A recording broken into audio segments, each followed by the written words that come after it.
آیت اللہ سید یوسف حسین امروہوی۔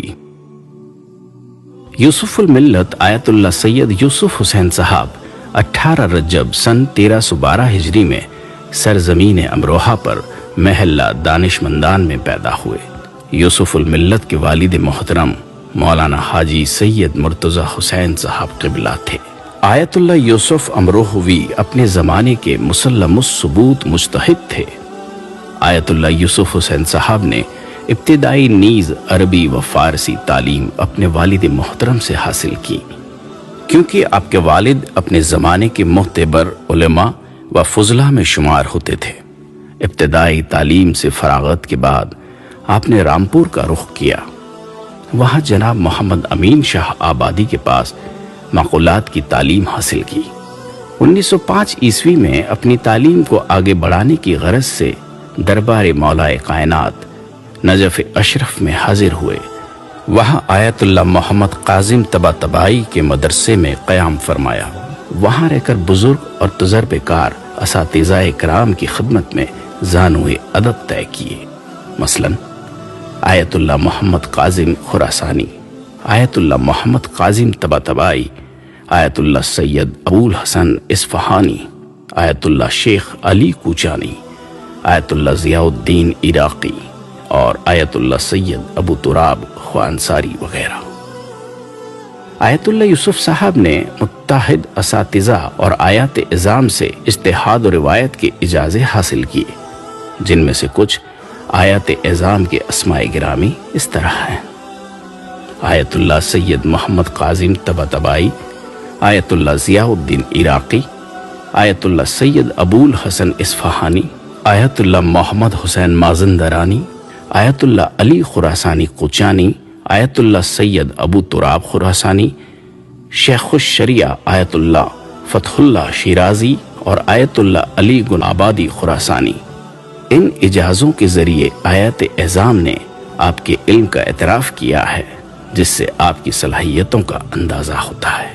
آیت اللہ یوسف امروہوی صاحب 1333 ہجری میں نجف اشرف سے اپنے وطن امروہہ واپس آئے اور وہاں تشنغان علوم آل محمد کو سیراب کرنے لگے۔ جب یوسف الملت عراق سے ہندوستان واپس آئے تو ہندوستان میں پہلی جنگ عظیم ختم ہو چکی تھی اور انگریزوں کے خلاف تحریک جاری ہو چکی تھی۔ جس وقت برطانوی حکومت کے خلاف ذرا سی انگشت نمائی پر گردن مار دی جاتی تھی، ایسے پر آشوب ماحول میں آیت اللہ یوسف حسین امروہوی نے برطانوی فوج اور پولیس کی ملازمت پر حرمت کا فتویٰ صادر کیا۔ ان کے فتوے کا اثر یہ ہوا کہ مسلم قیادت میں استحکام پیدا ہو گیا اور اتحاد بین المسلمین کو تقویت پہنچی۔ آیت اللہ یوسف صاحب نور المدارس امروہہ میں پرنسپل کی حیثیت سے مقرر ہو گئے۔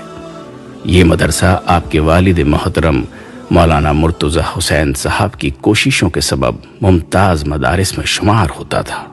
اس مدرسے کی تعلیم اس اعلیٰ معیار کی تھی کہ اس مدرسے میں دنیاوی تعلیم حاصل کرنے والا طالب علم جب فارغ ہو کر نکلتا تو اکثر پبلک یا گورنمنٹ کالج میں استاد کی حیثیت سے مقرر ہو جاتا تھا۔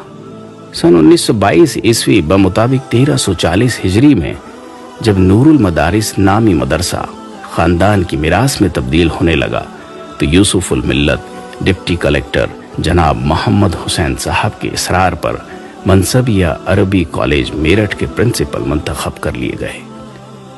آپ منصبیہ میں 3 سال تک استاد اور مدیر کی حیثیت سے رہے اور اس دوران مدرسے کو آیت اللہ یوسف صاحب نے توقع سے زیادہ ترقی کے مراحل طے کرائے۔ سن 1925 عیسوی علی گڑھ مسلم یونیورسٹی میں شمس العلماء مولانا قاری سید عباس حسین رضوی جارجوی کی جگہ پر استاد دینیات کی حیثیت سے آپ کا تقرر ہوا۔ اس وقت آپ کی تنخواہ 500 روپے تھی۔ جب آیت اللہ یوسف صاحب علی گڑھ مسلم یونیورسٹی میں پہنچے تو اس وقت یونیورسٹی میں شیعہ نماز جمعہ کا تصور نہیں تھا۔ آپ کی کاوشوں کے ذریعے وہاں شیعہ نماز جمعہ قائم ہوئی، جو آج تک جاری و ساری ہے۔ آیت اللہ یوسف صاحب اپنی زندگی کے آخری لمحات تک اسی عہدے پر برقرار رہے۔ ان کے کارنامے دیکھنے دکھانے کے قابل تھے۔ وہ بے حد منصر المزاج اور با اخلاق شخصیت کے حامل تھے۔ مہمان نوازی ان کی طبیعت میں کوٹ کوٹ کر بھری تھی۔ موصوف کے گھر کا دروازہ بلا تفریق مذہب و ملت ہر طالب علم کے لیے کھلا تھا۔ خاص طور سے جدید طلاب کی بہت زیادہ حمایت کرتے تھے۔ یوسف صاحب میرٹھ سے الحادی نام کا رسالہ نکالتے تھے جس میں آپ کے فتاوی شائع ہوتے تھے۔ آیت اللہ یوسف حسین صاحب نے متعدد کتابیں تالیف کی، جن میں سے تفسیر یوسفی، مستطاب نہج البلاغہ، ترجمہ و حاشیہ نہج البلاغہ، رسالہ جعفریہ، ترجمہ ذخیرۃ العباد، کفایت الاصول کا حاشیہ، شافیہ کے جوابات اور توضیح الرقعات کے اسماء قابل ذکر ہیں۔ یوسف الملت تالیف و تصنیف میں دن رات ایک کیے رہتے تھے، جس کی وجہ سے بیمار ہو گئے۔ اپنے دور کے بڑے سے بڑے حکیم کے مطب جا کر علاج کرائے، لیکن صحت مستقل گرتی رہی، لہٰذا مجبور ہو کر امروہہ واپس آ گئے، اور یہ بیماری خدا سے ملاقات کا سبب بن گئی۔ آیت اللہ یوسف